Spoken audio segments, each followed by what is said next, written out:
Hi there, it's Kevin with the Rogue Market, here with a topic that we've been discussing around my local game store about reprint equity and how Wizards of the Coast keep shooting themselves in the foot when it comes to picking cards they put in reprint sets like Commander. So for this particular video, I'm going to focus on one particular set, and this is Dragon's Maze. So recently I was able to purchase some pre-release packs of Dragon's Maze for pennies on the dollar. I believe I was able to get them for like $5 or $6 a pre-release kit, which comes in with 6 packs in the pre-release kit. And still, if you were to crack those packs, you would lose money overall on those kits, which is saying something when you're getting packs at $1 a piece of just how bad a set can be. But I actually want to pose the question, is Dragon's Maze really that bad? Or is it because of the initial low prices of the set that it's been targeted over and over again as eligible reprints in the various things like Commander decks and now even the guild kits as just good cards that are cheap and doesn't really take away from the what Wizard of the Coast thinks is reprint equity going forward, and therefore creates a cycle where Dragon's Maze is never able to get any sort of, or accrue any sort of value, because it just gets reprinted and reprinted and reprinted. And this is the topic that I think the Wizard of the Coast, whoever is their economist, whoever it looks at the secondary market, just doesn't get how markets work and how prices work, and therefore it does create this loop where these cards that could be worth money and therefore sell their sets that are still rotting on shelves, which I want to make the argument, even though it's past their, like, these are out of their warehouse, they've already quote unquote sold them. Why, if distributors or even stores get rid of, or they actually continue to sell older sets, why that's a good thing for Magic the Gathering as a whole, Wizard of the Coast as a whole, even though they don't get a chunk of that change. The more their products actually are unsealed, the better chance they have going forward of selling their other products, because all products compete with each other when they're on shelves or at distributors and whatnot. But maybe that's a topic for another day that I'll have to get into. For this particular one, we are going to focus on Dragon's Maze and the misconception that Wizard of the Coast has with picking cards to be included in Commander 2019. So going over to Commander 2019, and we'll go back to Dragon's Maze in a second here. If you could scroll down on EDH for the reprints and look at the cards they actually reprinted of the ones that saw a lot of play in the various Commander, you can actually see a trend. A lot of these cards were already recently reprinted in other Commander sets, and you also see the trend that they pick cards that had a low value to begin with. So cards like Chaos Warp, Sun Titan, and I think there always should be room for these cards in the sets because particular cards like the Sun Titan or Chaos Warp, they're good cards in any Commander deck you put them in. So, I mean, they make sense. Same thing like Solemn Simulacrum. We should be expecting those to get reprinted every set in Commander because they are staples of staples. But when you scroll down a little bit, it starts to paint a different picture of cards that they include. There's always now the meme of Rampaging Balos. Rampaging Balos is a perfect example of cards that I think could actually go up in value if Wizards of the Coast would quit reprinting them. This card just continues to get reprinted. In fact, it was a mythic at one point and has been reprinted in multiple Commander decks to now that it is only a 25-cent card. And again, this could be a chase card if they just let this card have some breathing room to accrue value and then showcase it in a Commander deck. And I have the exact same philosophy for singles. I think that Wizards of the Coast a lot of times gets jealous of the secondary market, but all roads lead to Rome. Is kind of the expression. So even the secondary market with card sales will create new demand for future cards for Wizards of the Coast if they actually allow some of these cards to have some sort of value and actually move. Again, Rampaging Balos 3 years down the road as the chase card for a set could actually be a thing if it hadn't been reprinted over and over and over again. The same thing would be said for the Shamanic Revelation. This is a card that just continues to get peltered with reprints and is not that old of a card and was even I believe like a League promo or a buy a box promo, something like that, back when, what was this, out of Fate Reforged or Dragons of Tarkir or Khans of Tarkir? I know it was around this time period for Shamanic Revelation. It was also a promo, so including these as a rare, or including these as a card that's supposed to sell sets, of course, is going to fall flat. Then we go on to Thespian Stage, a card that was accruing great in price and was reprinted Ultimate Masters. Sure, that was fine, but it was just too soon that they then included it in the Commander set. Same thing with the Gyreet Sanitarium, Clever Impersonator. These things were just too early, too soon, and even though they had some promising trajectories of going up, this second reprint, too closely to their initial reprints, just crush these cards. So I think that's what I'm going to be talking about Dragon's Maze. If we actually look over to Dragon's Maze, you can see that these cards have been reprinted like crazy. So if you look at EDH Rec for the cards that see the most play in EDH, we have the Notion Thief that's had multiple reprints. We have Progenitor Mimic that got a reprint in multiple sets as well. Isn't this the second reprinting of Progenitor Mimic now in the Commander sets, and I believe it's in the Guild kits? We have the Varel that's already seen a reprint. We have Master of Cruelties and Render Silent that have already seen reprints in the Guild kits, and so on and so forth.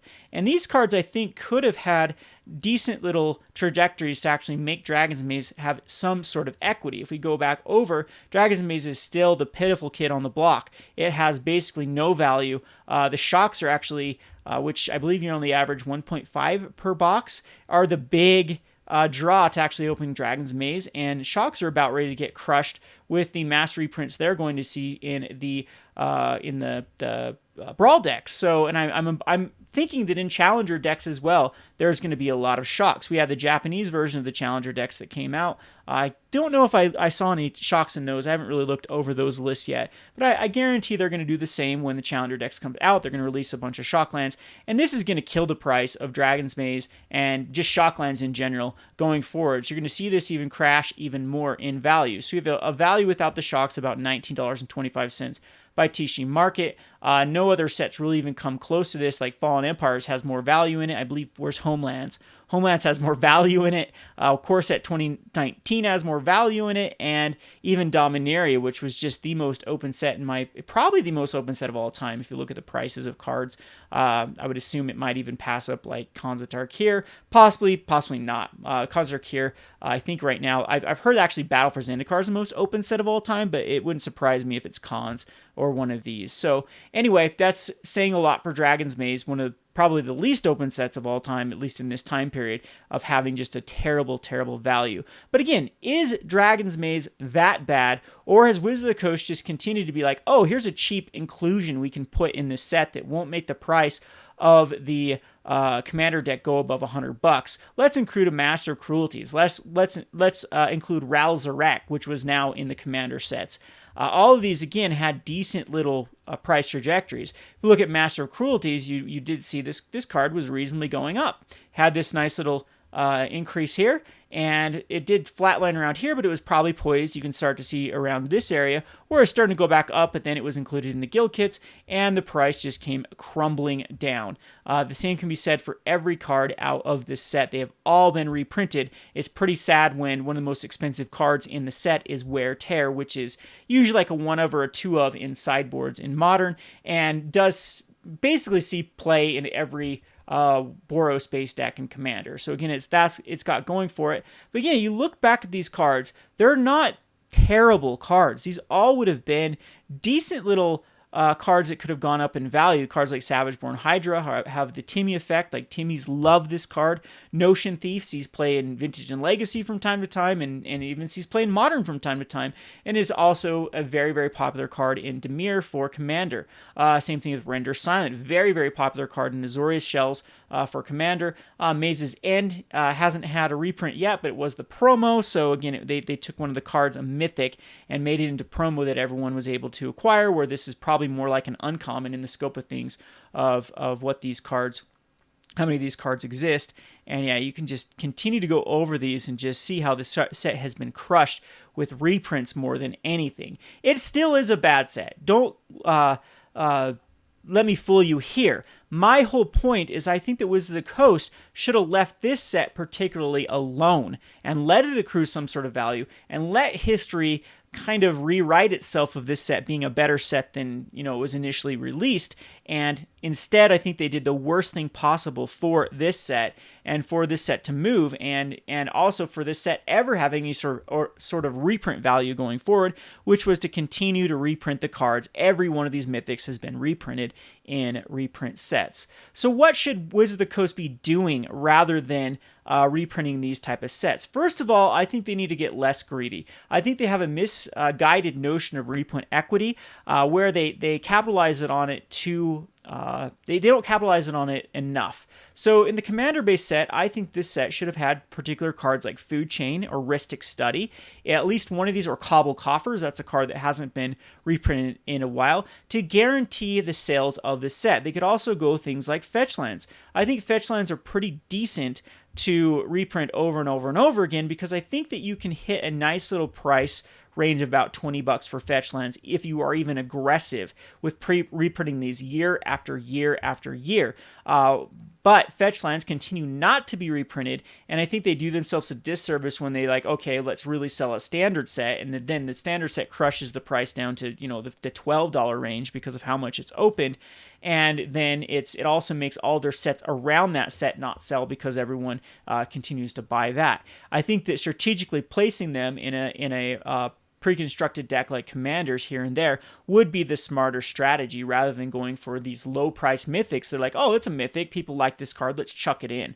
So in my opinion, I know that a lot of people have panicked before, or that we've had some videos that are done, that when you put expensive cards in these pre-constructed decks, that the casuals don't have the ability to buy them, that the speculators just buy them up and piece them out. And I mean, why does Wizards care though? A sale is a sale. I get it that it needs to be available, but what sets really haven't been available? And the speculators have also learned their lesson that if they really try to corner market on a sealed product, it just leads to the Wizard of the Coast reprinting it. So Brawl is a good example of that, where Brawl is unstable is another good example.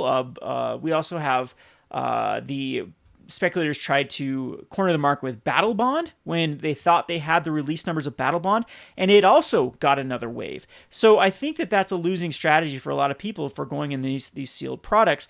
And going forward, definitely the speculator market, at least the sealed market, has been a little more hesitant in going all in on these type of box sets when they do have the value. So again, I think that this is, you can verify this too with even more cards out of the Commander sets. We had cards like Zatalpa from Ixalan that were recently reprinted. Obnixilis.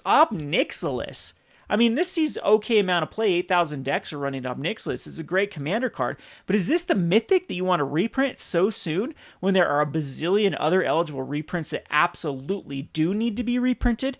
That, like I said, the Cabal Coffers, the Ristic Studies, those type of cards are so in demand and continue to go up. And in fact, why they're not being played in many decks is a lot of people just have a threshold. When people don't think that commander plays especially have like a price threshold where they're willing to pay for a card, they are very misguided. I've talked to other store owners, I've talked to my players. Our store personally has a very tough card selling commander or selling those $20+, especially $40+ cards to commanders. A bunch of my commanders would definitely, a bunch of them just resort to proxying it, like just owning one copy of a certain card and then moving it in and out of decks when they join a tournament because they're not willing to pay $20 for multiple Ristic Studies. And I don't blame them. I kind of do the same thing. I have a binder of all the cards I own and then run little placeholders, and then when I go sit down to a table, I'll hurry and just switch out my placeholders with the legit card and shuffle it up and play, rather than paying that exuberant amount of money for a different cards that are over $15-20. So yeah, it's pretty pathetic here, the cards that they're going for. They say they don't look at the secondary market, but that is absolutely ludicrous. They absolutely do take into account the price of cards. Therefore, that's why they're targeting the Ralzeriks and the Zapaltas rather than the red-blue commander Dak Fadens and the Elspeths and cards like that actually have real world value and do need the reprints. So again, I think that's a strategy going forward. You can actually predict on some of these more recent sets where Wizards is going to look at cards that are reprinting. And now I have to even change my tone. It's kind of weird though. It's like once cards get above their certain price range, they're safe. It's surprised me that cards like this have not seen a reprint. Like I thought for sure that Sidisi Undead Vizier would see a reprint because you can actually see it as a card. This has over 16,000 play. This is exactly where you want to be for a reprint. It has the value, it has the popularity, and I mean, this would have been a decent card to throw in, various decks here. It could have easily been in the Madness deck for a tutor. I don't know, maybe that's a weird place to put it, but it easily could have been slotted in many of these decks. Same thing about the Cyclonic Rift. It's like, okay, now is Wizards actually going to reprint Cyclonic Rift because it's above their threshold, even though Cyclonic Rift just sees so much play. Same thing with Cabal Coffers, or this one too is really the Dictate of Erebos. This one has very much surprised me that it also has not seen a reprint and just continues to go up in value.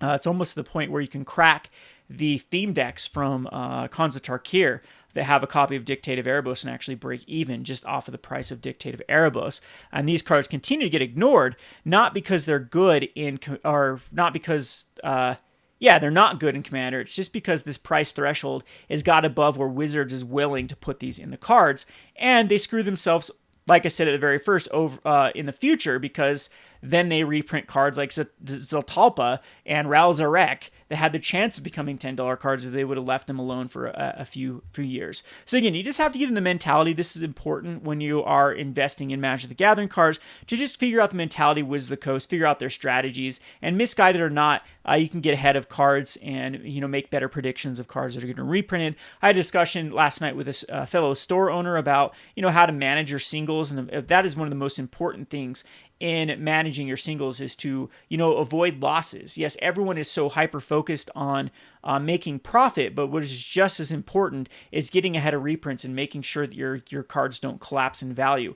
Every year at Gone Rogue Games, we have the strategy of selling all our standard cards in April and buying back in after they crash, back in the ones that are not rotating back in. Usually like right now, I'll be picking up cards like Legion Warboss, selling them out in April in the hype, and then buying them back up, and especially rotation cards. And the same thing every year about right before Commander spoilers, so that'd be June, July, we unload everything that we are potentially even worried about getting reprinted in Commander. And same thing when Master sets are announced, we just absolutely get rid of cards. And yes, I've missed some opportunities. Iconic Masters and Masters 25, we sold out a lot of staples like Snapcaster Mages. I remember before Iconic Masters, because we were certain. I remember it was Thoughtseize. I unloaded every copy of Thoughtseize we had, which did getting reprinted. So that one was actually a win. But what other stuff did we get rid of, especially Masters 25? There was quite a few cards that we were dead certain that were going to be reprinted that I just unloaded. Because again, if you can avoid those losses, that is a better strategy than those potential gains. It's all about managing the up and downs. So anyway, that's my little discussion about Dragon's Maze. I'm still under the impression this wasn't that bad of a set. I think a lot of these cards would have had the potential of going up to where they could have been $10, $15 range, and these boxes would have been worth $40, $50. Maybe people would have been able to, pick up some. Dragon's Maze is still a box you can find for $50 to $60 sealed. There's still plenty of supply of it out there, and it's still pretty much a pathetic set, and it now has no chance of ever going anywhere, especially after the impending crash in Shocklands. So Shocklands, I also think, is more of a toxic asset of a card. If you do have the Shocklands, especially the ones that are getting in on Brawl decks, I'd get rid of them. I'd even say the same thing for the ones that are not, because I think those ones will be included in Challenger decks. Yes, you do have some time, but I wouldn't really go aggressively in those. Those should have a bump, many of them, because we are approaching a new standard, which always breeds new players into format, which means they need cards, and they should have a very similar trajectory up, excluding the ones in Brawl that are going to see play in the various decks that come out of Standard. And again, you should look at Checklands and see how they went, and make a strategic plan based upon where the height of the Checklands were, and then sell out of those. Hope you enjoyed this discussion. I'd like to know your thoughts on what you think of Dragon's Maze and the strategy of Wizards has in choosing their reprints. And I just think it's the opposite of what they should be doing. They should be selling these secondary sets like crazy, not like, ooh, how do we make sure the price isn't worth it? And that's just been making me shake my heads with these guild kits, these Commander sets. All these things have just been facepalm of products in the past few years. This has been Kevin with the Rogue Market. Hope you enjoyed this discussion and looking forward to your comments. Thanks for watching.